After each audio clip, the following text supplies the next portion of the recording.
হাসরের ময়দানে আপনারও যদি এই অবস্থা হয়, আপনি কেমন করবেন? একজন মানুষের নেকিগুলো মিজানের পাল্লায় আল্লাহ রব্বুল আলামিন ফেরেশতা দিয়ে মাপতে লাগলো। তাকে অর্ডার দিল, যাও, নেকির পাল্লা ভারী হয়েছে, পাপের পাল্লা হালকা হয়েছে, যাও তুমি জান্নাতে প্রবেশ করো। সেই মানুষটি খুশিতে আত্মহারা হয়ে জান্নাতের দিকে ছুটতে লাগলো।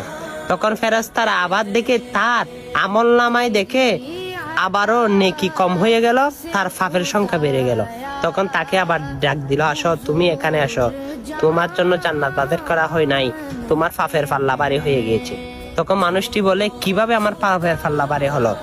তখন ফেরেশতারা বলে, তুমি দুনিয়া থাকাকালীন মানুষকে খারাপ দিকে অনুসরণ করেছ এবং মানুষকে তুমি গান বাজনা দিয়ে অনেক কিছু শিখিয়েছ, নাচানাচি করে ভিডিও আপলোড দিয়েছ ফেসবুক, ইনস্টাগ্রাম, যে কোনো মাধ্যম। সেই ভিডিওগুলো একজন মানুষ দেখে সে পাপ কামাই করেছে, তোমার আমল নামেও পাপ এসেছে, তাই তুমি জাহান্নামী হয়ে গিয়েছ।